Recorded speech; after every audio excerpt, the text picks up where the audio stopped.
Gostaria de cumprimentar todos os irmãos com a paz do Senhor. Nesse momento, gostaria de meditar com os irmãos sobre um versículo da Palavra de Deus que se encontra no livro de 2 Reis, no capítulo 2, no verso de número 14. 2 Reis, capítulo 2, verso 14, diz assim: E tomou a capa de Elias, que lhe caíra, e feriu as águas, e disse: Onde está o Senhor, Deus de Elias? Repetindo: E tomou a capa de Elias, que lhe caíra, e feriu as águas, e disse: Onde está o Senhor, Deus de Elias? Onde está o Senhor, Deus de Elias? Vamos fazer uma oração e já vou lhes comunicar o que Deus colocou em meu coração. Senhor, meu Deus e meu Pai, em nome de Jesus Cristo Nazareno, o Teu Filho amado, o Teu Filho unigênito, aquele que morreu por nós na cruz do Calvário, aquele que deu o Seu sangue por nós, entramos em Sua presença nesta hora, Senhor. Pedimos ao Senhor que fale os nossos corações pelo poder da Sua palavra, que fale as nossas almas, que opere os Seus sinais, maravilhas e prodígios, que o Teu Espírito convença e levante homens e mulheres cheios da Tua presença e do Teu poder, dispostos a fazer a Tua vontade, a ser homens e mulheres consagrados a Ti, ó Deus. Eu peço isso em nome do Teu Filho Jesus. Amém. Onde está o Deus de Elias? Faça essa pergunta em voz alta, onde você estiver ouvindo essa palavra, essa pregação. Onde está o Deus de Elias? Onde está o Deus que eu leio nas Escrituras? Onde está o Jesus que faz maravilhas? Onde está o Deus que multiplica pães e peixes? Onde está o Deus que se fez carne e habitou entre nós? Onde está aquele que acalma tempestades, que anda por cima das águas? Onde está aquele que guiou Israel no deserto por 40 anos e não lhes deixou faltar água nem pão? Onde está o Deus de Davi? Onde está o Deus de Elias? Onde está o Deus da Bíblia? O Deus que criou os céus e a terra? O Deus que fez promessas? Onde está o Deus Todo-Poderoso? Onde está o Deus que abriu o mar para o povo passar em terra seca? Onde está o Deus que fez fogo do céu descer quando o profeta clamou, e também fez o sol e a lua pararem quando o irmão Josué orou e estava em uma guerra? Onde está o Deus dos milagres? Onde está o Deus do sobrenatural? O Deus que faz maravilhas, o Deus que opera obras extraordinárias, o Deus fantástico, o Deus do de repente, porque esse é o Deus que, quando lemos na Bíblia que a igreja clamava, o Deus do de repente veio e encheu eles, e todos falavam em línguas estranhas. Em Atos capítulo 2, vemos o Deus do de repente agindo também quando Paulo e Silas cantavam a Deus numa prisão, e de repente lhes sobreveio um terremoto e todos foram livres.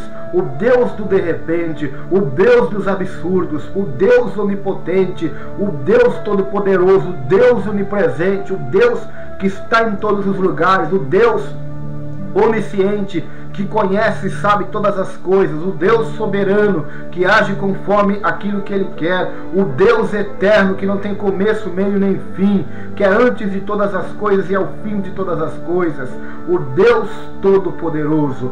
Eliseu, nesse texto que lemos, faz esta pergunta. Ele faz essa indagação. Elias tinha acabado de ser arrebatado diante de seus olhos, e ele faz esta indagação, ele questiona o Senhor. Ele diz: aonde está o Deus que estava no meu mestre, que estava naquele que eu andei juntamente com ele, estava com Elias, estava com ele. Podemos ver também Josué no capítulo 1, Moisés tinha sido morto, Moisés Deus o tinha levado, e Josué estava na terra prometida para conquistar as promessas de Deus. E Josué, creio eu, estava temeroso, com medo, porque ele se achava insuficiente para fazer a obra de Deus, para fazer a vontade de Deus. Então Josué, temeroso, Deus aparece e ele diz: Josué, assim como eu fui com meu servo Moisés, assim serei contigo, não temas. Moisés, meu servo, é morto, mas eu continuo vivo, eu sou fiel, e assim como eu fui com Moisés, eu serei contigo. Assim como eu fui com Eliseu, eu serei contigo. Aonde está o Senhor, Deus de Elias? Aonde está o Deus das promessas? Agora eu gostaria de fazer outra pergunta. Deus coloca no meu coração para que eu faça uma pergunta, para que eu deixe Ele me usar a minha voz para falar contigo e dizer: Deus está te respondendo agora. Onde está o Deus de Elias, o Deus de Moisés, o Deus de Davi, o Deus de Paulo, o Deus de Martinho Lutero, o Deus de Jonathan Edwards, o Deus de Charles Finney, o Deus dos absurdos, o Deus do sobrenatural, Deus fantástico, o Deus que é a maior de todas as celebridades, que é a resplandecente estrela da manhã que brilha para todo sempre na sua eterna glória. Aonde está esse Deus? E Deus está respondendo a você: aonde estão os meus profetas? Aonde está o Deus de Elias? Aonde estão, diz o Senhor, os Elias de Deus nessa terra? Aonde estão os Josués de Deus nessa terra? Aonde estão os Jeremias de Deus nesta terra? Aonde estão os Davis de Deus nessa terra? Aonde estão os Moisés de Deus nesta terra? Aonde estão os Luteros de Deus nessa terra? Deus tem uma obra a ser feita nesta terra. Deus tem uma obra a ser feita na sua vida. Onde está o Deus de Elias? E Deus está falando: aonde estão os meus servos? Aonde estão os Elias de Deus? Aonde estão homens de oração? Elias era um homem de oração. A Escritura diz na carta de Tiago, no capítulo 5, que Elias orou e o céu se fechou por 3 anos e 6 meses. E orou novamente, o céu deu chuva. E no primeiro livro de Reis também diz que Elias orou, fogo do céu desceu. Um homem de oração, um homem que orava, um homem que tinha comunhão com Deus.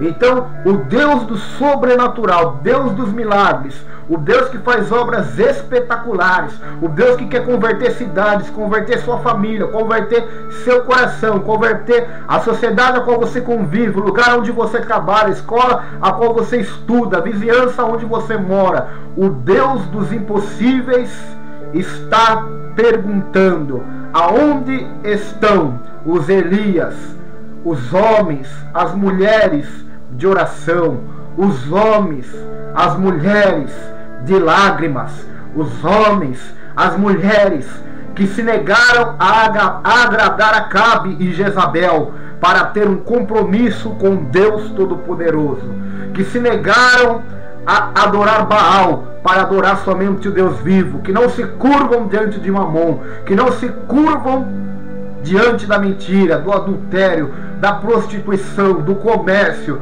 da apostasia da igreja, mas homens e mulheres voltados às Escrituras, a uma comunhão profunda com Deus, porta-vozes de Deus pela sua palavra, homens e mulheres que sacudirão esta nação, esta cidade, esta geração, pelo poder do Espírito do Deus de Elias, pelo poder do Espírito do Deus de Davi, pelo poder do Espírito de Jesus Cristo de Nazaré. Deus tem procurado Elias, Deus tem procurado Daniéis, homens de jejum e oração, homens que não se contaminem com o manjar do rei, porque aonde está o Deus de Daniel? Aonde estão os Daniéis de Deus, que negam o manjar da Babilônia, que negam se alimentar da idolatria, se alimentar da sujeira e das imundícias que o mundo oferece, que o pecado oferece, que a vaidade dessa vida oferece, para ter uma vida de consagração, piedade, devoção, oração, intercessão, evangelização, estudo e meditação e prática da palavra do Deus eterno. Deus está procurando os Elias. Deus está procurando os Moisés. Onde estão os Luteros da nossa geração? Aonde estão os cristãos que são protestantes?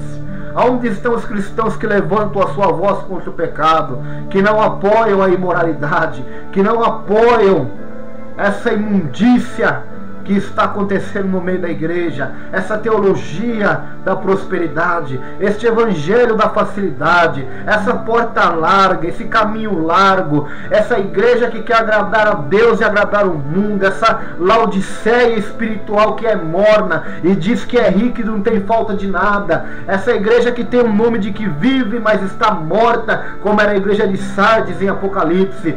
Meus irmãos, despertem. Deus está procurando seus servos.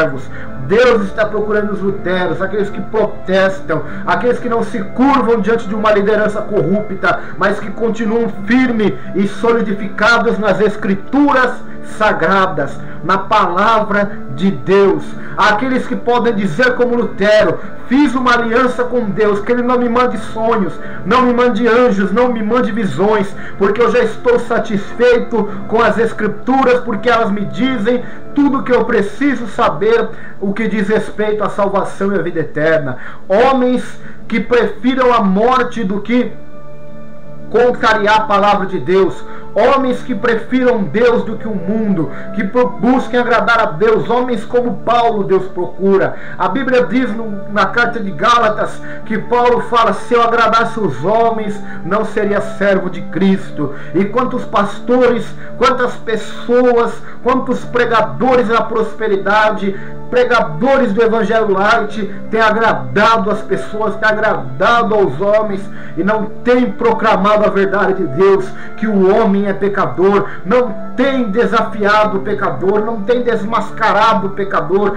não tem pregado que pecado é pecado e leva para o inferno, não tem deixado Deus os usar pelas escrituras da santa palavra de Deus. Deus quer levantar homens e mulheres que serão porta-vozes, homens e mulheres que não temerão e não temerão diante de reis nem de autoridades, porque estão debaixo das autoridades, estão debaixo da autoridade escriturística da palavra de Deus. Suas profecias não são emocionais, não são profecias humanas, mas é a profecia da palavra do Deus Todo-Poderoso. Deus está dizendo: aonde estão os luteros de Deus? Aonde estão os corajosos? Aonde estão aqueles que vão se levantar e dizer: isso está errado, isso não agrada a Deus, isso não é o que diz a Escritura. Deus nos manda ter uma vida santa, Deus nos manda ter uma vida reta, Deus nos manda amar o próximo, Deus nos manda amar nossos inimigos, Deus nos manda dar a face àquele que nos fere. Aonde estão aqueles que vão se colocar ao lado de Jesus nesta hora final? Aonde estão aqueles que vão se esquentar, se aquecer no fogo do Espírito de Deus e da sua palavra para proclamar as verdades de Deus? Deus está procurando homens e mulheres dispostos a fazer a sua vontade. Deus está procurando homens e mulheres que não estejam preocupados em agradar o mundo, a sociedade, nem mesmo a igreja, porque Jesus, quando a terra veio, nem mesmo aos mais religiosos Ele o agradou. Hoje não é diferente. Aqueles que proclamaram o verdadeiro evangelho serão rejeitados pela maioria. Mas eu volto à pergunta: onde estão os John Wesley da nossa geração? Se você ler a biografia de John Wesley, foi um homem que sofreu, um homem que foi usado por Deus para ganhar milhares de almas. Mas saiba de uma coisa que muitos não sabem: as igrejas da sua localidade fecharam as portas para John Wesley. John Wesley não parou de pregar por causa disso, não desanimou, mas pelo contrário, ele disse uma frase que hoje muitos cristãos estudiosos, teólogos conhecem. Ele diz: a minha paróquia, o meu púlpito é o mundo. Porque se na igreja fecharam as portas para John Wesley pregar, o mundo estava de portas abertas. As praças, os lugares onde as pessoas trabalham, a internet, os valados estavam abertos para a mensagem de salvação e do poder do Espírito na vida de John Wesley. Deus está procurando pessoas que preguem a sua palavra a tempo e fora de tempo. João Batista não foi recebido no templo em Jerusalém, mas no deserto da Judéia ele pregava a palavra de Deus. Não importa o local, não importa onde, o importante é você proclamar o Evangelho, não para a sua glória, mas para a glória daquele que te chamou. O importante não é você mudar a mensagem, mas é pregar o Evangelho. Paulo, Deus está procurando Paulo. Paulo era um homem extremamente estudado, sábio, na teologia, na filosofia, poliglota, um homem culto, um homem de temperamento forte. Mas quando ele diz em 1 Coríntios: eu quando fui ter convosco, não fui em palavras de sabedoria humana, persuasivas, mas fui em demonstração do poder e do Espírito. A minha mensagem foi a mensagem da cruz, a palavra da cruz, que é loucura para aqueles que perecem, mas para nós que cremos é salvação, é poder de Deus. E aprove a Deus salvar aqueles que creem pela loucura da pregação, disse Paulo. Deus procura homens e mulheres que sejam pregadores da cruz, que preguem a palavra, a mensagem da cruz, porque esse é o método de salvação. Aprove a Deus salvar aqueles que creem pela loucura da pregação, da evangelização, do ensino das palavras do Deus Todo-Poderoso. Paulo também disse: porque eu não me envergonho do Evangelho, porque o Evangelho é poder de Deus e é salvação para todo aquele que crê, primeiro o judeu, depois o grego. Deus procura Paulos que não se envergonhem do Evangelho, que tenham uma mente convicta de anunciar a mensagem da cruz.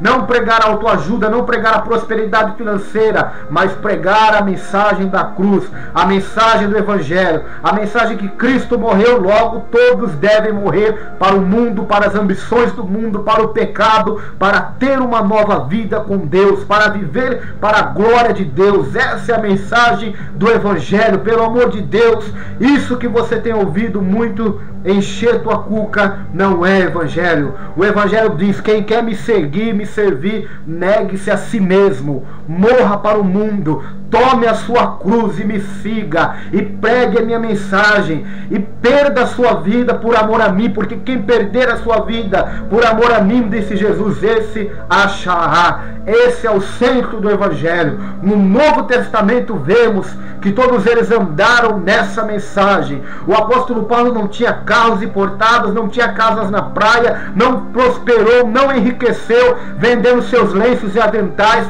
Ele pregou o Evangelho. Deus está procurando homens que vivam dessa maneira e que preguem contra esses cafetões da prosperidade que invadiram o meio cristão. Essa Laodiceia espiritual, igreja rica, forte e poderosa, mas miserável, desgraçada, cega e nu, que já abriu as portas para o anticristo, para o pecado, que é morna e está a ponto de ser vomitada se não se arrepender. Jesus, o Deus da palavra, está procurando homens como Paulo, como Silas, que na dificuldade de suas vidas não se voltaram contra Deus, não se rebelaram contra Deus. Pelo contrário, naquele cárcere, naquela prisão, eles adoraram e louvaram e oraram ao Senhor Deus Altíssimo. Deus procura homens e mulheres assim como Paulo e Silas, como Jó, que mesmo perdendo tudo não murmurou, não blasfemou, mas adorou o Senhor. Os verdadeiros adoradores que Jesus disse em João capítulo 4 que o Pai procura. Deus procura os verdadeiros adoradores, os Jós, os Paulo e Silas, que cantam a Deus, que louvam a Deus, que oram, não somente quando Deus dá bênçãos materiais ou alguma vitória no âmbito terreno, ou até mesmo no espiritual, mas quando estão passando pela adversidade, estão sendo mortos, massacrados, humilhados, apedrejados como Estevão, mas estão vendo a glória do Cristo, a glória do Senhor, o Filho do homem em pé à direita de Deus, e está orando pelos seus inimigos, dizendo: Pai, perdoa eles porque não sabem o que fazem. Deus está procurando homens dessa magnitude. O missionário David Brainerd, Deus procura homens como este, que dedicou a sua vida a ganhar almas, a ganhar os índios para Jesus, que passou sua vida em oração, que passou a sua vida buscando a Deus. Deus procura homens como Jonathan Edwards, que por 3 dias clamou a Deus e orou para que Deus lhe desse a Nova Inglaterra, senão ele morreria.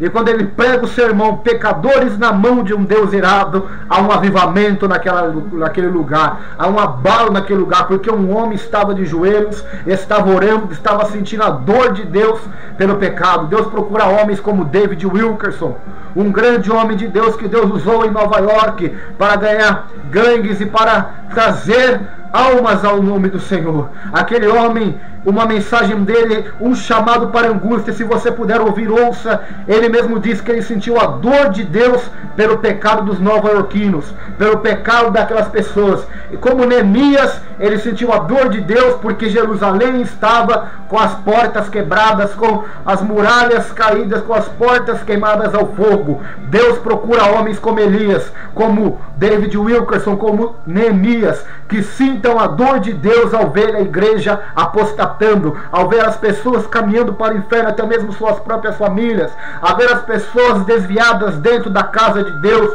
como estava Israel na época de Elias, como estava Israel na maioria de sua história, desviado da presença de Deus. Deus procura profetas, como ele usou Jeremias, Isaías, Ezequiel, como ele usou Sofonias, Ageu, Zacarias, para repreender, exortar Israel a voltar ao seu primeiro amor, a voltar a adorar somente a Deus. Deus procura homens nesta geração que vão entrar no meio das igrejas e vão proclamar a palavra de Deus e vão dizer: abandone os seus ídolos que são o dinheiro, a fama, a prosperidade, a vaidade, o orgulho, o ódio, o rancor. Abandone os seus ídolos e se converta ao Deus Todo-Poderoso. Deus procura homens de coragem. Deus procura homens como Elias, homens como Eliseu, como Moisés, que estão dispostos a fazer a vontade do Deus Todo-Poderoso. Faça a vontade de Deus. Tenha uma vida de oração, de devoção, de jejum, de estudo da palavra de Deus. Tenha uma vida devocional. Busque ao Senhor enquanto você pode achá-lo. Invoque-o enquanto ele está perto. Novamente eu digo, Eliseu perguntou: onde está o Senhor, Deus de Elias? E Deus está respondendo para nós: onde está os Elias de Deus? Aonde estão os homens e as mulheres de Deus? Aonde está aqueles que vão dar sua vida para Jesus? Seu coração, os seus sonhos, vão dar toda a sua estrutura, toda a sua história para Jesus Cristo de Nazaré. Aonde estão os homens que vão suar gotas de sangue em oração, que vão agonizar em oração, que vão agonizar buscando a Deus?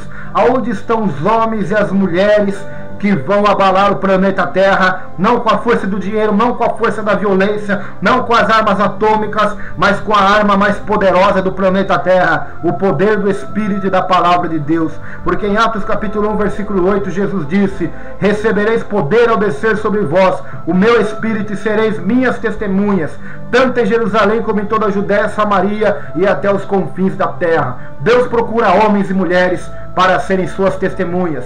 Testemunhas que estão dispostas a dar sua vida pela causa. É isso que o texto diz. Testemunha no grego, o Novo Testamento foi escrito em grego. Testemunha no grego é mártir. Os que estão dispostos a dar sua vida pela causa. Não é somente carregar uma camisa de Jesus no peito. Não é somente frequentar uma igreja. Não é somente tomar ceia, ser um pregador, expulsar demônios em nome de Jesus, curar enfermos, pregar bonito, cantar bonito. Não. Mas é morrer para o pecado e dar suas vidas pela causa, dar suas vidas para Jesus, dar o seu corpo para Jesus. O seu corpo não é templo da prostituição, do pecado, da vaidade, da idolatria, mas o seu corpo deve ser santo, porque é templo do Senhor e Ele deve viver em você. Já não é você que vive mais, como diz a Escritura, mas Cristo deve viver em você. Que você possa dizer como Paulo. Deus procura homens como Paulo. Eu carrego em meu corpo as marcas de Cristo. Ninguém me inquiete agora, porque eu carrego no meu corpo as marcas de Jesus. Que você possa carregar no seu corpo as marcas de Jesus, as marcas de um homem, de uma mulher de Deus. Busque experiências com Deus, busque ter comunhão com Deus, viva para a sua glória. Deus te usará na face da terra, Deus te levantará, mas que tudo seja para a honra e glória do nome dele, não para ganharmos dinheiro, não para a nossa fama, mas para que o nome de Jesus seja exaltado e almas se convertam ao Senhor, em nome de Jesus. Que esta mensagem de Deus possa te despertar para um avivamento pessoal na sua vida com Deus, em nome de Jesus é o meu desejo, em nome do Senhor. Senhor, meu Deus e meu Pai, te agradecemos por esta palavra, Senhor. Te agradecemos porque sabemos que até aqui Tu nos ajudaste. Tua palavra diz: desperta tu que dormes, e Deus te levantará dentre os mortos. Por isso, ajuda-nos neste momento, Senhor, para cumprirmos a Tua vontade, o Teu querer, para a glória e honra do Teu nome, Jesus. Que o Senhor levante homens de Deus. A multidão está questionando: onde está o Deus da Bíblia? Por que Deus não faz nada? E o Senhor está respondendo agora: porque vocês não têm vida de oração, não têm vida com Deus, não têm santificação, não abandonam o pecado. É por isso que o Deus de Elias, o Deus de Davi, o Deus Todo-Poderoso, o Cristo Jesus, nosso Senhor, não tem se manifestado. Porque a palavra de Deus diz em Josué: santificai-vos hoje, e amanhã o Senhor fará maravilha no meio de vós. Por isso, santifica-nos hoje pela Tua palavra, pois ela é verdade. Nos ajuda a pôr em prática a Tua palavra, para a glória e honra do Teu nome, para o Senhor fazer Tuas maravilhas e obras de salvação, em nome de Jesus. Amém.